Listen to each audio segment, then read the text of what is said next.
এক নম্বর হলো মানা বিল্লাহ, দুই নম্বর ওয়াবিল ইয়াউমিল আখির, আল্লাহর উপর ঈমান থাকতে হবে, আখিরাতের উপর ঈমান থাকতে হবে। ওয়াকামাস সালাতা, নামাজ পড়নেওয়ালা হতে হবে। ওয়াতাজ যাকাতা, যাকাত দেনেওয়ালা হতে হবে। ওয়ালাম ইয়াখশা ইল্লাল্লাহ, যে আল্লাহ ছাড়া কাউকে ভয় করে না, ওই রকম হতে হবে। এই পাঁচটা কাজ যার ভিতরে থাকবে, আল্লাহ বলছে তোমরা মসজিদ বানাও এবং মসজিদের দায়িত্ব তোমরা তোমাদের হাতে লাও। তাহলে ওই পাঁচটা গুণে গুণান্বিত ব্যক্তিরা মসজিদ বানাবে, মসজিদের দায়িত্ব নেবে। আগে কমিটিকে বলছি না, আগে দাতাদেরকে বলছি। দাতারা শুনেন, এটা মনে করেন 500 টাকা লোট, এখন কালেকশন শুরু হলো। উদাহরণ দিচ্ছি, ধ্যান দিবেন আমার দিকে, গুরুত্বপূর্ণ কথা বলছি। এটা 500 টাকা লোট, এবার কালেকশন শুরু হলো। আল্লাহ কি বলছেন এখানে? আমি বললাম ভাই কে আছেন, মসজিদের জন্য একটা টাকা দেবেন। একজন উঠে এসে টাকাটা আমার দিকে দিচ্ছে।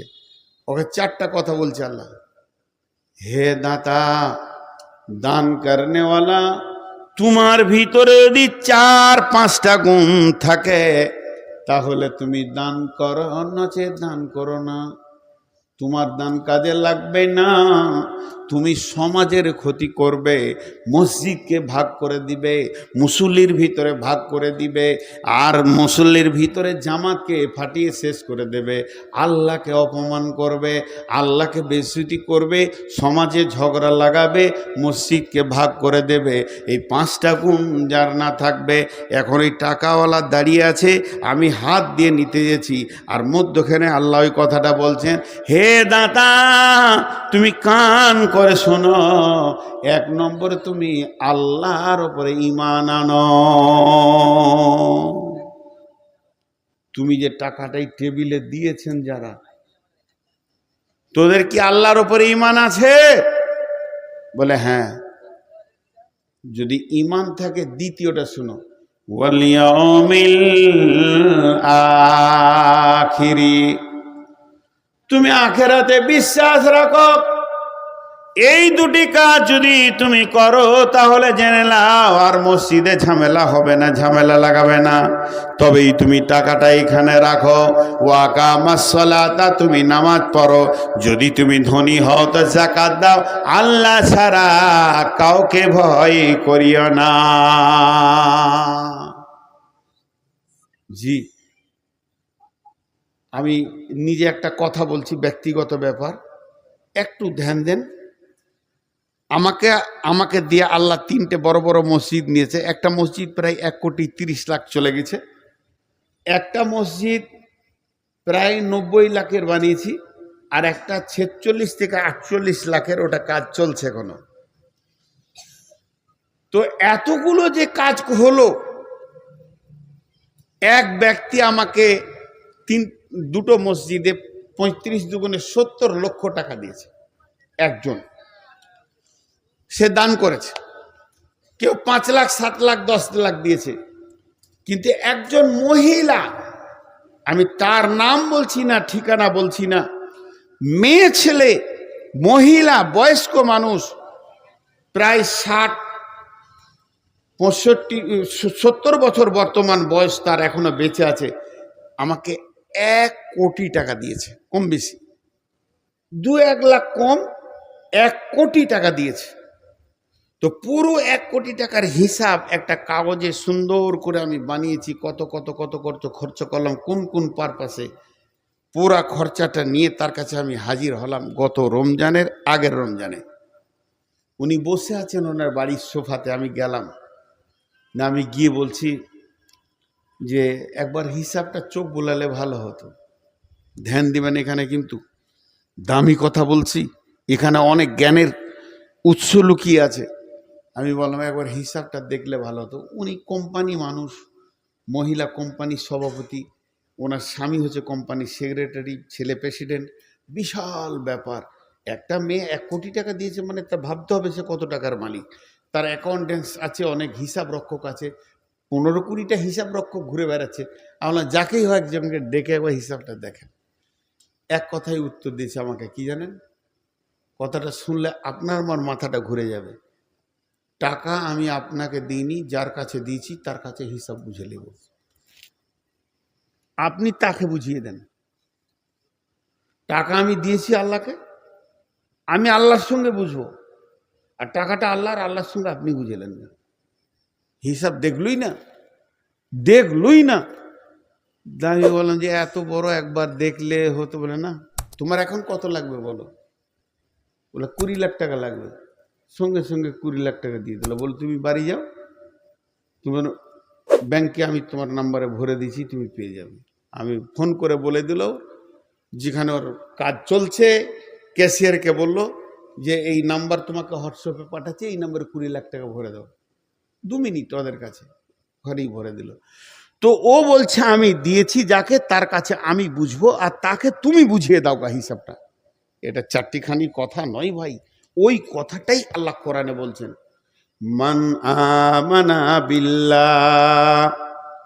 যতজন তোমরা টেবিলে টাকা রেখেছ, টাকাগুলো আল্লাহকে দাও, কমিটিকে দিও না। যদি বিশ্বাস থাকে টাকা তাকে দাও, আর তার নামে দিয়ে দাও, তার নামে টেবিলে ফেলে দাও। উড়ে যাবে, পুড়ে যাবে, ছিঁড়ে যাবে, চলে যাবে, হারিয়ে যাবে। কথার কথা বলছি, কমিটি খেয়ে নেবে, কমিটি ওটাকে নষ্ট করে দেবে, জুয়ো খেলে উড়িয়ে দেবে।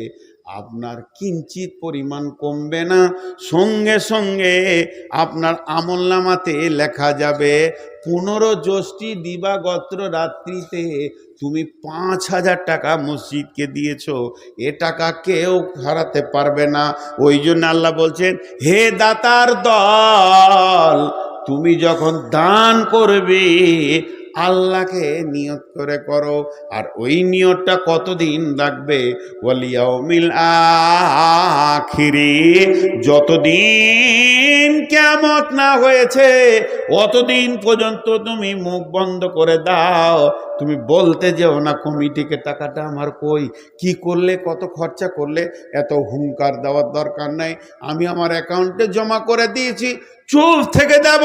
কিয়ামতের দিন আমি আমার রবকে বলবো, মাবুদ তোমার মসজিদে আমার 20 লক্ষ টাকা লেগেছে, তার বদলা আজকে দাও। আল্লাহ তাবারাক ওয়া তাআলা বলছেন, ওয়া ইকরিদুল্লাহ কারদান হাসানা, আমাকে উত্তম ঋণ দাও, আমি তোমাদের ঋণ পরিশোধ করব। আমি এমন একজন ব্যক্তি, আমার ওয়াদা কোনোদিন ফেল হবে না। অতএব বন্ধুরে, আল্লাহ তাবারাক ওয়া তাআলা বলছেন, আখিরাত পর্যন্ত, কিয়ামত পর্যন্ত খবরদার তুমি মুখ খুলবে না। সেই দিন তোমার টাকা তোমাকে তিলে তিলে তিলে বুঝিয়ে দেওয়া হবে। এরই নাম দাতা। কিন্তু যারা আল্লাহকে দেয় না, তারা 3টে কাজ করে। ভাই আপনাদের 3 জনের কোনো সমস্যা আছে? আপনাদের 3 জনের কোনো সমস্যা আছে বায়ান শোনার ভিতরে? বা আমার কাছে কোনো ত্রুটি পেয়েছেন? আমি জিজ্ঞেস করছি, উত্তর দেন। আমি যতক্ষণ উঠেছি ততক্ষণ 3 জন, কিন্তু 2 জন তো গল্পে লেগেই আছেন। আর একটা বক্তার সামনে এরকম গল্প করলে তার ফিলিংসটা কি হয়, এই চেয়ার আপনি একবার বসে দেখেন। আর 20 লক্ষ লোক যদি আমার সামনে থাকে, একজন লড়লে বলে দেব। 23 বছর চলছি, ক মিনিট আপনি গল্প করেছেন বলে দিতে পারবো। আর না বলতে পারি তো আমরা জুতোটা আমার গলায় বেঁধে দেবেন। এটা ঠিক নয় ভাই, এটা অপমান। আমি ভাবছিলাম বলবো না, কিন্তু বাধ্য হলাম বলতে। কালাম পাকের তফসির করছি ইনশাআল্লাহ, আল্লাহকে ভরসা করে বলছি, একটুকু বেঈমানি কথা বলিনি। অতএব একটু ধ্যান দিয়ে শুনেন, আল্লাহর কালাম পাককে সম্মান দেন, আমাকে না দেন। আল্লাহ কালাম পাকে, আপনি মুসলমান ভাই, আপনি আমারই ভাই, আল্লাহর হস্তে ধ্যান দিয়ে শুনেন। তো এটা হচ্ছে কোরআনের তফসির করছি সূরা তওবা থেকে, এটা 17 নম্বর কি 18 নম্বর আয়াত আছে। তো যাই হোক, তুমি দান করো আল্লাহকে, বুঝে নাও আল্লাহর কাছে। কিন্তু যারা আল্লাহকে দেয় না, তারা কি করবে? এই যে আমার আগে বক্তা ছিল, কোন জায়গা থেকে এসছে? বীরভূমের, বীরভূম, কালেকশন করছে। এই আমাদের আব্দুল হাদির ছেলে আউয়াল আছে, কালেকশন করে, ছন্দ দিয়ে দিয়ে কালেকশন করে। এত টাকা দিল, 10 টাকা দিল, দান করো। ভাই আমি পারি না, আমি করতে পারি না, কিন্তু যারা ছন্দ দিয়ে কালেকশন করে আমি সমর্থন করি।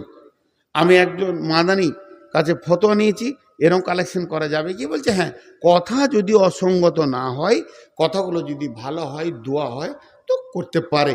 তা ঠিক আছে, তারা কালেকশন করুক, ওই নিয়ে আমি কথা বলছি না। আমি যেটা বলছি এটা খেয়াল করেন। এই 10 টাকা দিল, 15 টাকা দিল, আর ঝরঝর ঝরঝর করে বলে যাচ্ছে, 1 ঘন্টা 1.5 ঘন্টা বলছে, আর 10 টাকা 20 টাকা 10 টাকা 20 টাকা 50 টাকা। আরে এই টেবিলে ঢেরি লেগে গেছে, এতটা উঁচা হয়ে গেছে, ক্যাশিয়ারা গুনছে, গাড়ার লাগাচ্ছে, আর বয়েমে ভরছে, ভরতে ভরতে 2-3 বয়েম হয়ে গেছে। পেছন থেকে দুজন বসে বসে দেখছে, কত টাকা রে, কত টাকা।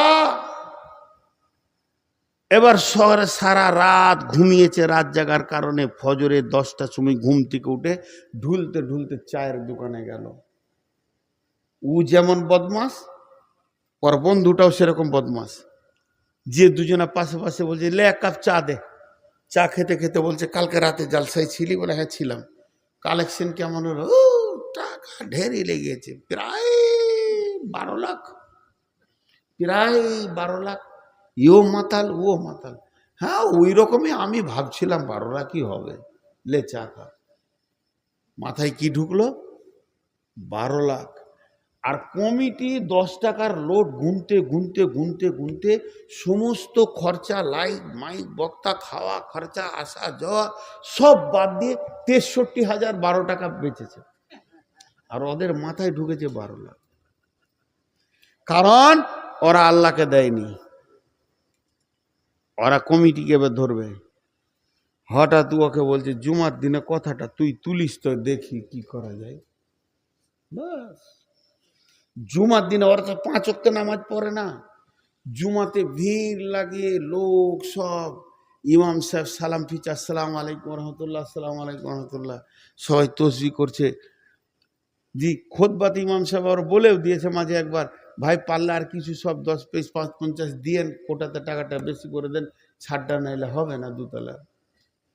এরই মাঝে ও তো উজু জানে না, হাত মুখ ধুয়ে ঢুকেছে টয়লেটে, গায়েতে চুপ করে বসে আছে এক কোণে, বিড়ি বিড়ি করে দৌড়ে মাসি আমার কানে পড়ে ঝুলছে। কি বুঝলেন আপনারা? কিছু বোঝা গেল? ওরই মাঝে দুজন বলছে, ঠিকই বলেছিস। ওরা কি করে বুঝলে? ওরা চা খেয়েছিল। এই তো কি হলো, এই ক্যাশিয়ার তো হিসাব দিল না কেন, কত হয়েছে? 12-15 লাখ হবে, প্রায় 30, এত টাকা কি হলো? মসজিদে ঝগড়া লেগে দুভাগ হয়ে গেল। কারণটা হচ্ছে কি, মসজিদে ঝগড়া লাগায় ওই ব্যক্তিরা যারা দান করে নিজের জন্যে, মানুষকে দেখানোর জন্যে, আর যে লোকগুলো আল্লাহর জন্যে করে দেবে ও মসজিদে ঝগড়া লাগাবে না। এই জন্য আল্লাহ বলছেন, তোমরা যত টাকা দেবে আমাকে দাও, কমিটির চেহারার দিকে তোমরা তাকাবে না। ওরা চোর হোক, দাগাবাজ হোক, লুটেরা হোক, টাকা উড়ে যাক পুড়ে যাক, আমাকে দান কর, তোর টাকা মরবে না, টেবিলে ফেলে দিবি, ওই টাকা তোর আমলনামাতে উঠে যাবে, আর এটা তুই পেয়ে যাবি আখেরাতে। এরা ঝগড়া লাগায় আর আল্লাহকে অপমান করে। আল্লাহর মান সম্মান আছে, তিনি ইজ্জতের মালিক, ওয়ালিল্লাহিল ইজ্জতু ওয়ালি রাসূলি ওয়ালিল মুমিনিন। আল্লাহকে অপমান কেমন করে করে? হাজি ভাই ছোট্ট করে একটা কথা বলছি, আমি লালগোলা বাস স্ট্যান্ডে নেমেছি, আপনি মোটরসাইকেলে আমাকে আগিয়ে আনতে গেছেন, গাড়িতে উঠার আগে বলছেন, মৌলানা 2টো মিষ্টি খান। না খাও না, খান খান, খাও না, একটা খান। লালগোলার বিখ্যাত রসগোল্লা খাওয়াইছে, বলছে যখন তো সুগার হলো, খায় একটা বড় রসগোল্লা খাইয়ে দিয়েছে। কত ভালো ছেলে রে, আমাকে মিষ্টি খাইলে। তাহলে আলেম ওলামা ভালোবাসে খুব। রাস্তায় আস্তে আস্তে যত লোক দেখা হচ্ছে খালি বলছে, এটা আমাদের প্রধান বক্তা চলে এসছে, জালসা শুনতে আসবি, রসগোল্লা খেয়েছে। হাজি রসগোল্লা খেয়েছে, দুজনাকে বলা হয়ে গেল। 3 নম্বর মসজিদে ঢোকার আগে মোতল্লিকে বলছে, একটা রসগোল্লা খাইলাম দেখতে। এবার কি মনে হবে বলতো? উজু করতে বসেছি মসজিদে, দুরকাত নামাজ পড়াবো, তো ইমাম সাহেব বলছে, মৌলানা থাকলো, আমি বাড়ি যাই, গাড়িটা রেখে আসি, একটা রসগোল্লা খেয়েছে। এবার বমি করতে মন যাবে না? কার খেলাম রে? হ্যাঁ, খোয়াইলি তুই আদর করে দেখ, গোটা দুনিয়াতে ফেসবুকে দিবি নাকি তুই? এবার হ্যাঁ, কি বিচোদ। কিছু লোক যদি একটা রসগোল্লা খাইয়ে আমাকে এটা 20 বার বলে আমি যদি সহ্য করতে না পারি, আমাকে যদি লজ্জা লাগে আপনার সামনে, আপনার চোখের সামনে আমাকে লজ্জা লাগে, তাহলে আল্লাহকে কেমন লাগবে? কিছু লোক আছে গাঁয়ের টাকাওয়ালা, চুরি বাটপাড়ি বেইমানি, জুয়ো তাস লুডু ডাবা বেইমানি দুধচুরি দাগাবাজি করে মাফিয়াগিরি করে টাকা করেছে, মসজিদে ছাদ ঢালাই হয়েছে, 75 ব্যাগ সিমেন্ট আমি দিয়ে দিলাম আর 12 কুইন্টাল রড দিয়ে দিলে, হ্যাঁ মসজিদ চকচকে, রং চকচকে, ইয়ার চোপার বন্ধ নাই, গোটা দুনিয়াকে বলছে রড দিয়ে আমি দিলাম বলে ছাড়টা হলো। ওর বিয়ে এসছে, মসজিদে কেমন লাগছে, রড দিয়ে আমি দিয়েছি। প্রধান বক্তারা বেশি জ্বালাটা পাই, যখনই এসে একটু আরাম করব, যে একটু বেশি দান করেছে দিয়েছি, আমি করলাম, আমি ছিলাম বলে হলো। এই যে শুরু হলো, তাহলে আল্লাহকে কত লজ্জা লাগে, বিশেষ করে আল্লাহকে কত লজ্জা লাগে আপনি বলেন। তাহলে দুইটা হলো, যারা আল্লাহ রাস্তায় দান করে না, যারা আল্লাহকে বিশ্বাস করে না, কিয়ামতকে বিশ্বাস করে না, তাদের দ্বারাই দুটি নোংরা কাজ হয়ে যায়। 3 নম্বর, ওয়াকামাস সালাতা, হে দাতা তুমি নামাজি হও, তুমি নামাজি হও। নামাজ পড়ার জন্য তুমি টাকা দিতে পারছো, নিজে কেন নামাজি হবে না? তুমি টাকা দিতে পারছো, তুমি নিজে নামাজি বেনে যাও। তাছাড়া টাকা দিয়ে লাভ হবে না, টাকা দিয়ে জান্নাত কেনা যাবে না। তাই আল্লাহ বলছেন ওয়াকামাস সালাতা। একটা কথা জিজ্ঞেস করব, আপনাদের কাছে উত্তর নিব। খেল বুঝেন? খেল, খেলা বুঝেন? আর কাজ, খেলের বিপরীত হলো কাজ, কাজের বিপরীত হলো খেলা। খুব মন দিয়ে শোনেন। দেখেছেন কোনোদিন আপনাদের এলাকায় এরকম খেলা? দুটা বাঁশ কেমনি করে বেঁধে দিবে, আর মাঝে একটা দড়িকে টান করে বেঁধে দুদিকে খুঁটা কেটে দিবে, আর ওইটার উপরে একটা বাচ্চা যাওয়া আসা করে। দেখেছেন? ঠিক ধরেন লালগোলা তো এরকম খেলা হচ্ছে। বাচ্চাটা একবার রিং নিয়ে গেল, একবার এলো, আবার একবার গেল, আবার এলো, সবাই হাততালি দিচ্ছে। এবার টাকা দিতে শুরু করলো, 10 টাকা 5 টাকা, 10 টাকা 5 টাকা। আপনি একটা 50 টাকা মেরেছেন, আর আমি হাতটা ধরে নিয়েছি। টাকা কেন দিলেন? ভালো লাগলো। ওই খেলাটা কি লেগেছে? ভালো না খারাপ বলেন? ভালো, ভালো লাগলো তাই দিলাম। ওকে 2 বার জিজ্ঞেস করছি টাকা কেন দিলেন? ভালো লাগলো। শেষবার জিজ্ঞেস করছি টাকা কেন দিলেন? খুব ভালো লেগেছে। আমি ওনার হাতটা ধরে বলছি, ভালো যখন, ওই কাজকে সবাইকে করতে হবে। আপনি উঠেন, ট্যাং ভাঙবে, উঠবে না, উঠবে না। ও টাকা দিবে কিন্তু ও দড়িতে উঠবে না। এখন একটা কথা জিজ্ঞেস করছি, বুঝে উত্তর দিবেন। দর্শকের জন্য ওটা খেলা, আর যে দড়িতে হাঁটছে ওর জন্য কিন্তু ওটা কাজ। ওর ইনকাম কি না, ও কাজ করছে, ওর জন্য ওটা কাজ। আর যারা দেখছে তাদের জন্য খেলা। তা কিছু লোক আছে দুনিয়াতে, নিজে নামাজ পড়বে না, মসজিদে টাকা দিবে, মসজিদে টাকা দিবে, মসজিদ বানা, বিল্ডিং বানা, মাফিয়াগিরি করা টাকা, সুদের টাকা, বেইমানি টাকা, টাকা দিয়ে দিল। তুমি মসজিদকে 20 তলা করে লাও, মাফিয়া তোমাকে টাকা দিবে, ডন তোমাকে টাকা দিবে। যদি ওর হাতটা ধরা হয়, তুই মসজিদে ঢোক, না ঢুকবো না। নিজে ঢুকবে না, লোককে ঢুকাবে, আর বলবে তোমরা নামাজ পড়ো, আমি মসজিদের টাকা দিচ্ছি। এইটার নাম হলো, ও নামাজকে আল্লাহর ইবাদত মনে করে না, বরং নামাজকে সার্কেসের খেলা মনে করে। টাকা দিয়ে তোদেরকে খেলিয়ে নিব, আমি নিজে যাব না। এরা নামাজকে খেলতামাশা মনে করে। এই বেঈমানদের টাকা থেকে বেঁচে থাকা ভালো। নিয়া যাবে না এ কথা আমি বলিনি, হারাম হালালের ফতোয়া আমি দিইনি। এদের টাকা থেকে বেঁচে থাকা ভালো, এই রকম বেঈমানদের টাকা থেকে বেঁচে থাকা ভালো। তাই আল্লাহ তাবারাক ওয়া তাআলা বলছেন ওয়াকামাস সালাতা, হে নামাজ নামাজি, নামাজির জন্য মসজিদ, মসজিদের জন্য নামাজি নয়। যত নামাজি তত মসজিদের দরকার আছে। আগে নামাজ এসেছে, পরে মসজিদ হয়েছে। আগে নামাজ পৃথিবীতে এসেছে, পরে মসজিদ হয়েছে। অতএব তোমরা ওই মসজিদে নামাজকে কায়েম করো। তাহলে আল্লাহকে ভয় করো, আল্লাহর ওপরে বিশ্বাস রাখো, আখিরাতকে বিশ্বাস করো, তুমি নামাজ করো। ওয়া তাযাকাতা, তুমি যাকাত দাও। হে দান করনেওয়ালা, তুমি যদি বেজাকাত দান করে, এ দানের ভিতরেও গোলমাল আছে। যারা বড় লোক তারা যদি জাকাত না দেয়, তাদের টাকা লিয়া যাবে না, ফতোয়া আমি দিচ্ছি না। ওদের টাকা হলো নোংরা, ওদের টাকা নোংরা। কেন? আমি একটা উদাহরণ দিচ্ছি, উদাহরণটা শুনেন। আমার নাতনিকে আমি কোলে নিয়েছি, বেরিয়ে আসবো, জালসায় বেরিয়ে আসবো, তাই একবার কোলে নিয়ে চুমা দিয়েছি। নাতনিকে যেই কোলে নিয়েছি চুরচুর করে মুতে দিলে। বেচারা এই কাপড় চুপড় পরে গাড়িতে উঠবো, আর ও এমন মুতা মুতলে যে আমার সব ভিজিয়ে দিলে। তাড়াতাড়ি করে জামা কাপড়টি খুলে এক জায়গায় রাখলাম, আবার এক সেট পরলাম। আর আমার বিবিকে বলছি, আমার বিবি জানে না যে মুতেছে, ও অন্য কাজে ব্যস্ত ছিল। ওই বাড়িতে কাপড়টি আছে, আর এই কাপড়টি, এই কাপড়গুলোকে আমাকে গুছিয়ে দাও তো। আমি ভাবছি এগুলো তো কেরিতে ভরে দিবে, আমি নিয়ে যাব গাড়িতে, কোথাও সাফ করে নেবো মাদ্রাসায় টাদ্রাসায়। এখন 1 মাস বেরিয়ে গেছি বাড়ি থেকে, তাহলে এটিকে আলাদা কেরিতে ভরতে হবে। কেরিতে ভরে তারপরে একসঙ্গে ব্যাগে ভরে দিবে, চলে আসবো।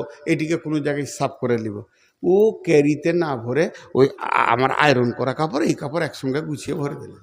এবার বলেন নামাজটা কেমন করে পড়বো? সন্দেহ থাকবে কি না? আয়রন করাটাও সন্দেহ থাকবে কি না? তাহলে যারা জাকাত দেয় না, ও বেঈমানদের টাকাগুলো এরকম গন্ধ থাকবে। যারা জাকাত দেয় না, বেজাকাত, ওই জন্য মসজিদে পবিত্র টাকা লাগাতে হবে। ও বেঈমানদের টাকাকে আমি নোংরা মনে করি। এর জন্য আল্লাহ বলছেন ওয়াতা জাকাতা, 5টা গুনেলেন। 1 নম্বরে হলো আমার ওপরে ঈমান আনো, 2 নম্বরে হলো আখিরাতের ওপরে ঈমান আনো, 3 নম্বরে হলো তুমি নামাজ পড়ো, 4 নম্বরে হলো তুমি যাকাত দাও, 5 নম্বরে হলো ওয়ালাম ইয়াখশা ইল্লাল্লাহ। মসজিদ বানাতে গিয়ে আল্লাহ ছাড়া কাউকে ভয় করা যাবে না। ওয়ালাম ইয়াখশা ইল্লাল্লাহ, আল্লাহ ছাড়া কাউকে ভয় করা যাবে না। পশ্চিমবঙ্গের মাটিতে মসজিদ অনেক হয়েছে যেগুলো আল্লাহকে ভয় করে বানানো হয়েছে। এখানে 3টে তাফসীর আছে। আল্লাহ তাবারাক ওয়া তাআলা বলছেন, যেদিন তোমরা মসজিদের প্রথম ভিত খুলবে, ওই দিন যেন দিলের ভিতরে আল্লাহর ভয় থাকে। লা উসসিসা আলা তাকওয়া মিন আউয়ালি ইয়াউমিন, যেদিন তোমরা মসজিদের ভিত খুলবে, যতজন মসজিদের ভিত খুলতে যাবে আল্লাহর ভয় সঙ্গে করে নিয়ে যাবে, মসজিদটা কবুল হয়ে যাবে। ওই সময় যদি আল্লাহর ভয় থাকে তাহলে কতগুলো কাজ হবে দেখেন। ছাক না থাকলে চা যেমন কাপে যাবে না, ছেঁকে নেবে। আল্লাহর ভয় যদি থাকে তাহলে আমি ঝগড়া করে মসজিদ বানাতে যাব, আমার ব্রেন আমাকে বলবে আল্লাহ দেখছে রে, তুই যত মোজা কলা মসজিদ বানা, আল্লাহ নিবে না। তার মানে হারাম টাকা, হারাম চিন্তা, বেঈমানি চিন্তা আর কুফরি তাড়না যত রকম আছে সব ছাকা যাবে। আল্লাহর ভয়। 2 নম্বর তাফসীর হচ্ছে আল্লাহকে ভয় করার কাউকে করো না। আজকে যদি ভারতবর্ষের মাটিতে একটা মসজিদ বানাতে যেতে হয় তাহলে একদল বেঈমান বাধা দেবেই দেবে। এই বেঈমান যখন বাধা দেবে তুমি শহীদের নিয়তে নেমে যাও। এরকম মসজিদ হলে পরে আল্লাহ তোমাকে সাদরে কোলে তুলে নেবে। বান্দারে, আমার মসজিদের জন্য তুমি ভয় করে আমাকে ভয় করেছো, অন্য কাউকে করনি, মেরে দেবে, চলে যাবে, যা হবে শহীদ হবে, চলে যাব। এই জন্য মসজিদ বানাতে গিয়ে জান দিয়ে দাও, জান্নাতে চলে যাও। আর 3 নম্বরে হলো যার কাছে মসজিদের টাকা থাকবে, এই তাফসীরটা 3 নম্বর হচ্ছে একই আয়াতের, যার কাছে মসজিদের টাকা থাকবে। আমার কাছে মসজিদের টাকা আছে, গোটা গায়ের লোক বলছে বেঈমান মেরে দিলে, বেঈমান খেয়ে নিলে, বেঈমান লুটে নিলে, বেঈমান গাড়ি করলে, বেঈমান বাড়ি করলে, সব আমি ঋণ করে টাকা করে নিজের কাজগুলো করছি, মসজিদের টাকায় হাত দিইনি। তারপরে মানুষের মুখ রাখা যাচ্ছে না। এই জায়গায় আল্লাহ বলছে তুই কাউকে ভয় করিস না, ওরা যা বকছে বকুক গা, তুই আমার আমাকে ভয় কর। যদি তোর বিশ্বাস থাকে, তোর কনফিডেন্স থাকে, তোর আত্মবিশ্বাস থাকে, আমি নিখুঁতভাবে হিসাব রেখে দিয়েছি। অতএব তাহলে তুই কোনোদিন পৃথিবীর মানুষকে ভয় করবি না। ওয়ালাম ইয়াখশা ইল্লাল্লাহ, আমার আল্লাহকে ভয় করবি। তুই আমি তুই কিয়ামতের দিনে বেঁচে যাবি, কোনো অসুবিধা হবে না। তাই আল্লাহকে ভয় করে মসজিদে ভিড় করো। এটা হলো আপনার কিনা তাফসীর। 1 নম্বর আল্লাহর উপরে বিশ্বাস রেখে দান করো। 2 নম্বর আখেরাতে তার বদলা নেব এই নিয়তে দান করো। 3 নম্বর তুমিও নামাজি হয়ে যাও। 4 নম্বরে জাকাত দেনেওয়ালা হয়ে যাও। যদি টাকা বেশি থাকে জাকাতের মতো তো দাও। আর 5 নম্বরে আল্লাহ ছাড়া কাউকে ভয় করো না। এই লোকটা মসজিদের দায়িত্ব নিবে। পায়ে ধরে মাপ চাইছি, রাগ করিয়েন না। রাগ যদি খুব হয় তার জুতোটা ছুঁড়ে দিয়েন। এখনকার বেশিরভাগ মসজিদ কমিটি মাতাল, সুদারু আর জুয়ারি। গায়ের মধ্যেও একটা প্রভাবশালী, ওর হুমকি কাজে লাগে। এইটা আবার বেশি ওই দেশে যত কটা মসজিদের সেক্রেটারি যে সুদাম, ওই দেশেও আপনাদের পুবি আমি তো দেখেছি ঘুরে এরা হয়ে গেছে। আমি আল্লাহর রাস্তা দিয়ে বলবো, এ কাজ করিয়েন না। যত গাঁয়ের কমিটি আছেন, এই একই আয়াতের আবার দ্বিতীয় তাফসীর শুরু করছি। একই আয়াতের সম্পূর্ণ উল্টা হবে। এতক্ষণ দান কল্যাণেদেরকে বললাম, এবার কমিটিকে বলবো। আল্লাহ কি বলছেন? বিসমিল্লাহির রহমানির রহিম। আমি হলাম মসজিদ কমিটি, আমি মসজিদের ক্যাশিয়ার, আমি নূর মোহাম্মদ। টাকাটা এখানে ফেলেছে কে? এখানে টাকা দিয়েছে এরা। এখন টাকাটার মালিককে ওরা দিয়ে চলে গেছে, আপনারা দিয়ে চলে গেছেন। এতগুলো টাকা এখানে রয়েছে, এবার আপনারা চলে গেছেন, আপনারা দিয়েছেন যাকে, তার কাছে বুঝে নেবেন, চুরকুঞ্জি চলে গেলেন। আমি মসজিদ কমিটি এই টাকাটা গোছানোর জন্য আমি এসেছি। যেই টাকাতে আমি হাত দিতে দিয়েছি, আল্লাহ বলছে দাঁড়া, আমার আয়াতটা শোন। ইন্নামা ইয়ামুরু মাসাজিদাল্লাহি মান আমানা বিল্লাহি ওয়াল ইয়াউমিল আখিরি ওয়া আকামাস সালাতা ওয়া আতাজ যাকাতা ওয়া লাম ইয়াখশা ইল্লাল্লাহ। মসজিদ কমিটিকে একদম কেন্দ্র করে তীর মেরে আল্লাহ বলছেন, আমার টাকাতে হাত দেওয়ার আগে 5টা জিনিস তুই ভেবেলে। তোর কি আমার প্রতি ঈমান আছে কি বল? বলে হ্যাঁ আল্লাহ, আপনার প্রতি আমার 100% ঈমান আছে। যতটা বিশ্বাস করার দরকার অতটাই আমি বিশ্বাস করি। ওই আল্লাহ বলছে শুনেলে, ওয়াল ইয়াউমিল আখিরি মালিক ইয়াউমিদ্দিন, মালিক ইয়াউমিদ্দিন, কিয়ামতের দিনের একচ্ছত্র ভর সব মালিক আমি। সেই দিনের নামটা হলো ইয়াউমুল ফাসাল, জুদাই দিন। ওই দিনের নাম কিয়ামত, ওই দিনের নাম মেহসার। ইয়ার কোরআনে অনেকগুলো নাম আছে। কিয়ামতের নাম কোরআনে অনেক রকম আছে, তার মধ্যে একটা নাম আমি রেখেছি ইয়াউমুল হিসাব। ওই দিনটা হলো হিসাবের দিন। সেই দিনে হিসাবের লেনদেন চলবে। সংসারে খরচা করেছ তার লেনদেন চলবে। যত দাতা আছে যারা দান করেছে, আল্লাহ বলবে আজকে তোমরা বদলাগুলো নিয়ে নাও, চলো হিসাব লেনদেন হবে, আমার হবে, আপনার হবে, সব হবে। এইভাবে নিজের সংসারের হবে, বাগানের হবে, পুকুরের হবে, লেনদেনের হবে, আপোষের মধ্যে হবে, বাদী বিবাদের মধ্যে হবে, পাড়া প্রতিবেশীর মধ্যে হবে। কে কার মেরেছো, কে কার নিয়ে নিয়েছো, কে কার লুটেছো, সব হিসাব সেই দিন চলবে। এমন নিখুঁত হিসাব চলবে। এই হিসাব চলতে চলতে মসজিদ পারপাস এসে যাবে। মিরপুর মসজিদ হলো এসো, এই মসজিদের দায়িত্ব কাদের ছিল?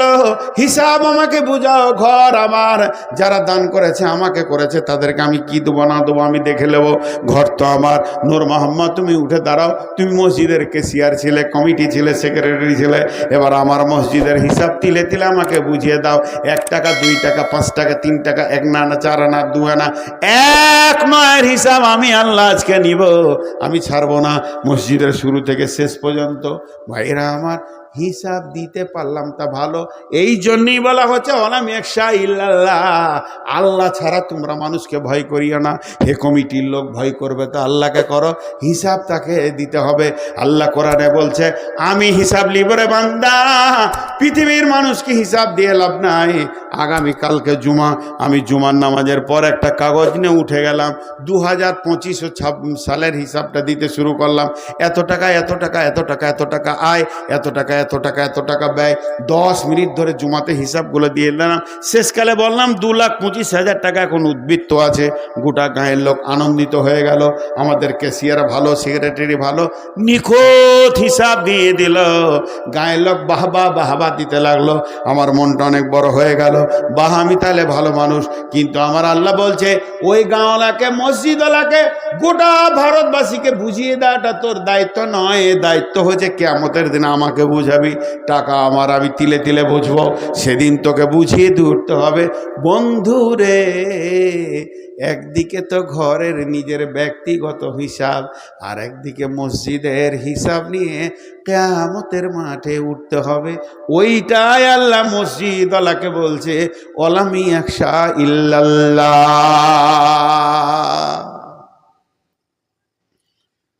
অনেকজনা এখানে বায়ান করছি, মানে আমি সমস্ত দুনিয়ার মসজিদওয়ালাকে বলছি, কোনো পার্টিকুলার একটা কমিটিকে সামনে রেখে বলছি না। অনেকে এরকম নিয়তে থাকছে, নিশ্চিন্তে রয়েছে কি হবে কিয়ামতের দিন, যেদিন আল্লাহ ধরবে। জি ভাই, আমরা অনেক হিসাব করে দেখেছি। বাড়িঘর, আমার একটা ঘর বানাবো, আমার মেয়ের ঘর বানাবো, আমার ছেলের ঘর বানাবো, আমার পোতার ঘর বানাবো। লালগোলা গেছি, সিমেন্ট আনতে গেছি, পাথর আনতে গেছি, কত কষ্ট করে কুলি ডাকছি, এই কুলি ডাকছে দোকানদার, এর 3 কুইন্টাল রডকে ওজন করে গাড়িতে তুলে দাও তো। কুলি লাগবে না, কুলি লাগবে না। কেন? আমার মাথা বলছে যদি কুলি লাগে তো 200 টাকা চলে যাবে, ওইটা বাঁচাইতে হবে, খানিকটা সিমেন্ট হবে। কুলি নিলাম না, নিজে কষ্ট করে করে করে করে রডগুলোকে টেনে টেনে ওজন করে দোকানের ছেলেটাকে নিয়ে রড চারকিয়ে নিলাম গাড়িতে। গাড়িতে আনতে পারছে না, তো আমি বলছি 5 হাতে আমি ঠেলবো 20 বস্তার আরও সিমেন্ট নিয়ে, কারণ আমার ভাড়া বেশি লাগবে। প্রতিটি ক্ষেত্রে দেখছি 2 পয়সা যেন বেঁচে যায়। আর যখনই মসজিদ বা মাদ্রাসার কাজে গেছি, 12 বস্তা সিমেন্ট, 1 কুইন্টাল রড, 3টে কুলি, 8টা রিক্সা, 2টা টোটো, টিফিন খরচা 1235 টাকা। আল্লাহ বলছে হলার মাপ বয়। তোর ঘরটা হবে তখন নিজে মেহনত করবি, আর আমার মসজিদ মাদ্রাসার কাজে যখন আসবি তখন টিফিন খরচের একটা ভাউচার হবে 1267 টাকা। তোর বাপ খেয়েছিল লালগোলাতে জীবনে 1267 টাকার রসগোল্লা।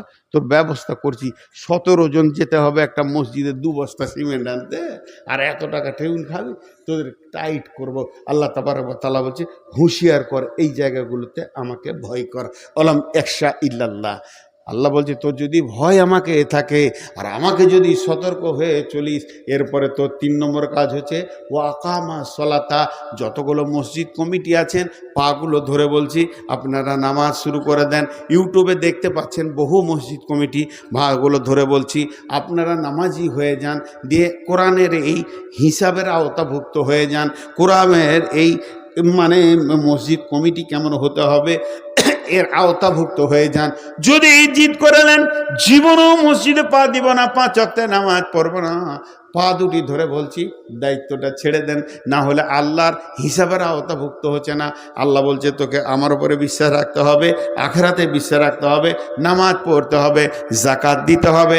আল্লাহ ছাড়া কাউকে ভয় করা যাবে না। ওয়ালাম ইয়াখশা ইল্লাল্লাহ ফাসা উলাইকা আইয়াকুনু মিনাল মুহতাদিন। আল্লাহ নবী আফসোস করে বলছেন, এত কষ্ট করে মসজিদ বানিয়ে মসজিদকে রং করার পর মসজিদের মালিককে, মসজিদের মালিককে, মসজিদের মালিককে গাঁওয়ালা দিল টাকা, কমিটি করলো মেহনত, মেহনত যত টাকা তত জায়গার দাম, তত জমি জায়গা বেচে বহুত কষ্ট করে যখন মসজিদটা হয়ে গেল, আল্লাহ তাবারক ওয়া তাআলা বলছেন বিসমিল্লাহির রহমানির রহিম, ওয়ান্নাল মাসাজিদা লিল্লাহি ফালা তাদউ মাআল্লাহি আহাদা। মসজিদ হলো আল্লাহর ঘর, আর এই মসজিদে আল্লাহ ছাড়া কাউকে ডাকা যাবে না।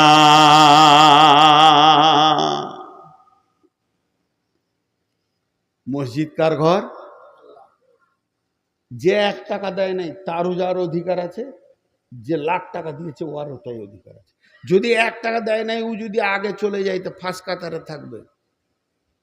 আর গাঁয়ের মধ্যে যেটা সব থেকে ধনী, 50 লাখ দিয়েছে, ও শেষকালে গেছে জুতো রাখার জায়গায় নামাজ পড়বে। এখানে উঁচু নিচু চলবে না। একই সাফ মে খড়ে হুয়ে महमूद व अयाज, ना कोई बंदा रहा ना कोई बंदा नवाज। জি ভাই, এর নাম হলো মসজিদ, এর নাম হলো মসজিদ। মসজিদে কোনো ছোট বড় নেই, সবাই সমান, ভিখারি রিক্সাওয়ালা সবাই সমান। আল্লাহ রসুল এবার কি বলছেন? আল্লাহ রসুল বলছেন সাবাতুন ইদুল্লাহুমুল্লাহু ফি দিল্লিহি ইয়াউমুল্লা দিল্লা ইল্লা দিল্লুহু ওয়া রাজুলুন কালবুহু মুআল্লাকুন ফিল মাসাজিদি। ও মসজিদ বানানেওয়ালা, ও মসজিদ কমিটি, বিশ্ববাসী রে, তোমরা শুনে লাও, যেদিন কঠিন কিয়ামত হবে, কোনো ছায়া থাকবে না, আল্লাহর একটা রহমতের ছায়া থাকবে। বিশ্বনবী বলছেন সেই ছায়াটার নাম রহমতের ছায়া। আমরা কথায় কথায় বলে থাকি আরো সেই ছায়া, কিন্তু তা নয়। সাবাতুনিদুল্লাহুমুল্লাহু ফি দিল্লিহি ইয়াউমুল্লা দিল্লা ইল্লা দিল্লুহু, ওই রহমতের ছায়া 7 শ্রেণীর লোক সেখানে থাকতে পারবে। তারা কোনো কিয়ামতের কষ্ট পাবে না, তারা আরামে বাস করবে। তার মধ্যে 3 নম্বর হলো ওয়ারাজুলুন মুআল্লাকুন কালবুহু মুআল্লাকুন ফিল মাসাজিদে, ওই ব্যক্তি ওই আরশের ছায়াতে থাকবে, রহমতের ছায়াতে থাকবে, যার সর্বদা মসজিদে দিলটা পড়ে আছে, মসজিদের প্রেম যার দিলে আছে। ওরে আমার মা, ওরে আমার বোন, আমরা মসজিদকে ভালোবাসি না, মসজিদের প্রেম আমাদের দিলের মধ্যে নাই। মসজিদের প্রেম আছে। আজকে আমরা মসজিদকে পরিষ্কার পরিচ্ছন্ন রাখে। বিশ্বনবীর জামানায় একটা মেয়ে আসতো মসজিদকে পরিষ্কার করতে, তখন নামাজের টাইম ছিল না, এমন সময় 10টা 11টার দিকে এসে মসজিদকে পরিষ্কার করে ঝাড়ু টাড়ু দিয়ে সুন্দর করে ঝুল টুল ঝেড়ে দিয়ে সমস্ত জায়গাকে পরিষ্কার করে দিত। আজকালকার মা বোনেরা ছেলে পিলে পায়খানা ফিরতে চাকলে মসজিদের দেওয়ালের গায়ে বসিয়ে দেয়, যত গলির ঝাড় ঝাড়ু করে মসজিদের গায়ে দিয়ে দেয়। নাউজুবিল্লাহ, এ তো চলবে না। মসজিদকে বার ভিতর সমান পরিষ্কার রাখতে হবে, বাইরে যাবে ভিতরে পরিষ্কার, সাইডও পরিষ্কার পরিচ্ছন্ন রাখতে হবে। ওই মেয়েটি প্রতিদিন ওইভাবে সাফ করে দিত। একদিন মেয়েটা মারা যায়, বিশ্বনবীকে খবর দেওয়া হয়নি, তার জানাজা হয়ে গেছে, দাফন হয়ে গেছে। নবীজি হঠাৎ সাহাবীদের জিজ্ঞেস করেন, কই সে মেয়েটি যে মসজিদ ঝাড়ু দিত? আল্লাহর নবীকে বললেন সাহাবীরা, সে তো মারা গেছে। নবীজি বললেন, আমাকে তার কবরের কাছে নিয়ে চলো, আমি আল্লাহর কাছে দোয়া করব, তাকে আল্লাহ যেন মাফ করে দেয়। মসজিদ এমন একটা ঘর, যে ঘরে এই ঝাড়ু দিলে বিশ্ব নবী দোয়া করেছেন, তাহলে এটা কত বড় দামি জিনিস। ওই জন্য বলছেন ওই লোক আরো সে ছায়াতে থাকবে, রহমতের ছায়াতে থাকবে। এই যে কমিটি যারা আছেন, আপনারা যা মেহনত করে টাকা পয়সা দিয়েছেন, আর যারা মেহনত করে রেখে মসজিদটা কি করে, এই যে একটা মাথায় লোড, কি করে আগে বাড়ানো যাবে। আমি মসজিদ বানিয়েছি, আমি জানি এটা কত বড় লোড, কি করে ছাদটা ঢালাই হবে, কি করে প্লাস্টার হবে, কি করে রংটা হবে, কি করে গ্রিলগুলো হবে, কি করে করা যাবে, পায়খানাগুলো কি করে করা হবে, পেশাবখানা কি করে করা হবে। এই যে টেনশন নিয়ে বানাচ্ছে। বিশ্বনবী বলছেন, তোমাকে কঠিন কিয়ামতের দিনে আরশের ছায়াতে জায়গা দেওয়া হবে। সাবাতুনিদুল্লাহুমুল্লাহু ফি দিল্লিহি ইয়াউমুল্লা দিল্লা ইল্লা দিল্লুহু।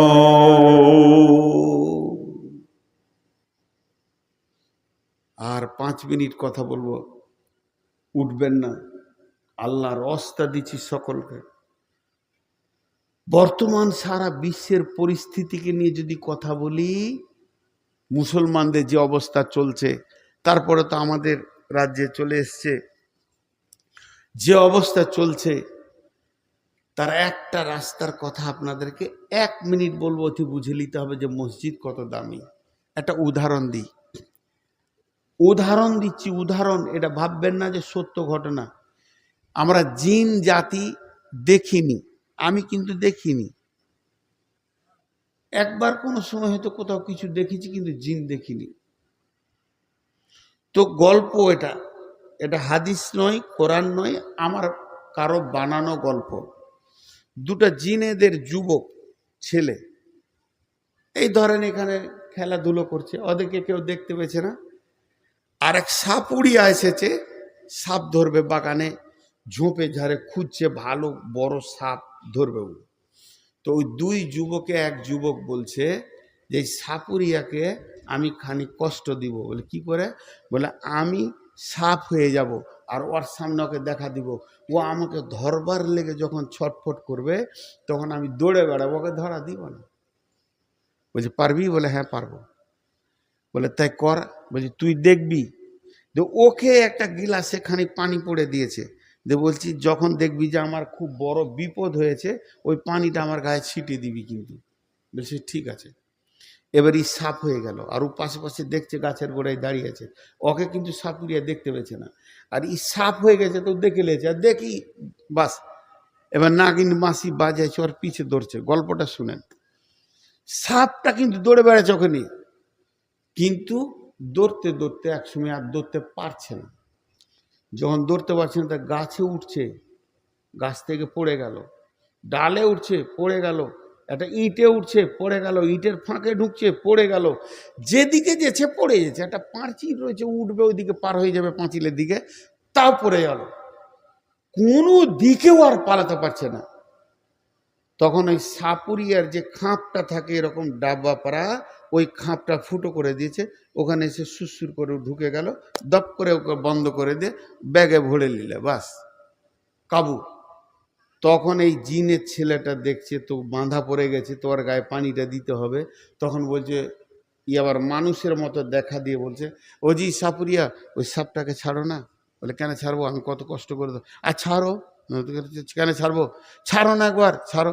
এবার ই রিকোয়েস্ট করছে, ওর বন্ধু ধরা পড়ে গেছে, ছাড়ে না। বলছে তুমি একবার ছাড়ো, এই পানিটা গায়ে দিই, দেখবে কি ঘটনা ঘটবে। দেখি। যখনই পানিটা দিয়েছে তা আবার জিন হয়ে গেছে। সাপুরিয়া চলে গেল, আর সাপ নাই, আর দেখা দেয় না। তখন দুই বন্ধুতে গল্প করছে। এই বন্ধুটা বলছে, আচ্ছা তুই যে সাপ হলি, তো গাছে উঠতে যে পড়ে গেলি কেন? সস্যর উঠে যেতে হতো, ধরতে পারতো তোকে, তা মিলিয়ে যেতিস। ই তখন ওকে বলছে, বন্ধুরে আমি যখনই বড় সাপ হয়ে গেলাম তুই তো বুঝতে পারলি না। ওই সাপুরিয়া জাদু জানে, ও যে বাঁশি বাজাচ্ছে তো তুই ভাবছিস শুধু বাঁশি বাজাচ্ছে, কিন্তু ওই বাঁশিতে জাদু মেরে জায়গাটাকে ঘেরে দিল, আর পালাবার ক্ষমতা হচ্ছে না। আমি যেদিকে যাই সেই দিকে বান মেরে দেয়। আমি গাছে উঠছিলাম, বান মেরে দিল, গাছটা আগুনের মতো জ্বলতে লাগলো, আমি পড়ে গেলাম। এরপরে ইটের ফাঁকে ঢুকতে গেলাম, ওখানে বান মেরে দিল, ওই জায়গাটা জ্বলে গেল, ওখান থেকে বেরিয়ে এলাম। এরপরে আমি পাঁচিলের ওপরে চাপবো, ওই দিকে পালিয়ে যাব, কোন দিকে লুকিয়ে যাব, পাঁচিলে বান মেরে দিল। যেদিকে যাই সেই দিকে বান মারে। শুধু এবার আমি জানটা বাঁচাবার জন্য দেখছি কোন দিকে জানটা বাঁচে। তখন দেখছি ওর খাপের ভিতরটা সুন্দর ঠান্ডা, এসির মতো হাওয়া আসছে। তাহলে জানটা যদি বাঁচাতে হয় ওখানেই ঢুকতে হবে। সুরসুর করে আমি মাথা দিয়ে ঢুকে গেলাম, আমাকে আর বান লাগলো না, ঠান্ডা হয়ে গেলাম, গ্রেপ্তার হয়ে গেলাম। বন্ধুরা আমার, এই পৃথিবীটা মুসলমানদের জন্য বান মেরে দিয়েছে শয়তান। সারা পৃথিবী যেখানে যাবেন চলে যাবেন, পঞ্চায়েতে যাবেন চলে যাবেন, ব্লকে যাবেন চলে যাবেন, পার্টি অফিসে যাবেন চলে যাবেন, শয়তানরা বান মেরে পৃথিবী শেষ করে দিয়েছে। ঠান্ডা শীতল জায়গা একটাই আছে, সেটা হলো মসজিদ। হাইয়া আলাস সালাহ, আয় আয় মসজিদে আয়, হাইয়া আলাল ফালাহ। আল্লাহ ওয়াদা করছে, তোদের যত রকম বিপদ আছে আমি তোদেরকে নিষ্কৃতি দেব, এখানে চলে আয়। মুসলমান মসজিদ ঢুকবে না, ঢুকবে না, ঢুকবে না। এর জন্য এত জ্বালা, বানের জ্বালা নিতে হচ্ছে। যে জ্বালাগুলো পৃথিবীতে মুসলমানের ওপরে এসেছে, জাহারাল ফাসাদু ফিল বাররি ওয়াল বাহরি বিমা কাসাবাত আইদিন নাস। থলে স্থলে জলে যত রকম বিপদ তোদের উপরে আসছে, এগুলো তোদের হাতের কামানো ফল, এগুলো কারো চাল নয় রে মুসলমান, এই পৃথিবীতে শান্তির জায়গা তোদের জন্য একটা আছে, তার নাম মসজিদ। হাজি, আমার বাপ মরে গেছে, তা আমাকে কোনো বন্ধু, আমার বাপের লাশটা পড়ে আছে ওই অবস্থায়, কোনো বন্ধু বলবে চ একটু ঘুরে আসি আর একটু আড্ডা দিয়ে আসি নদীর ধারে, না আমি কোনো বন্ধুকে বলবো চ একটু রেস্টুরেন্টে আড্ডা দিই, সবাই বলবে আজকে ওর টেনশন। তা আজকে যা পৃথিবীতে মুসলমানদের হচ্ছে, এটা কি টেনশন নয়? আর এটা যদি টেনশন হয়, মুসলমানকে আজও তাসের ঝালে পাওয়া যেছে কেন? আজও কেন জুয়ার আড্ডায় পাওয়া যেছে? এদের কি টেনশন হয়েছে? আল্লাহ আসমান থেকে দেখছে এত কিছু গজব চলছে, তাও তোদের টেনশন নাই? ভাই কেন আজাবগুলো আসছে একটু নিজেকে বুঝি। তা এই আজাব থেকে বাঁচার একটাই রাস্তা, মসজিদে ঢুকে যেতে হবে। সূরা নূরের 55 নম্বর আয়াত খুলে দেখেন, ওয়াদাল্লাহ আল্লাহ বলছেন আমি তোদের সঙ্গে ওয়াদা করছি, হে ইমানদাররা, তোরা 100% মসজিদে ঢুকে যা। পৃথিবীটা আমি আল্লাহ এক রাতে তোদের হাতে তুলে দেব। লা ইস্তাকলিফান্নাহুম ফিল আরদি কামাস্তাকলাফাল্লাযিনা মিন কাবলিকুম, তোদের হাতে আমি এক রাতে তুলে দিব।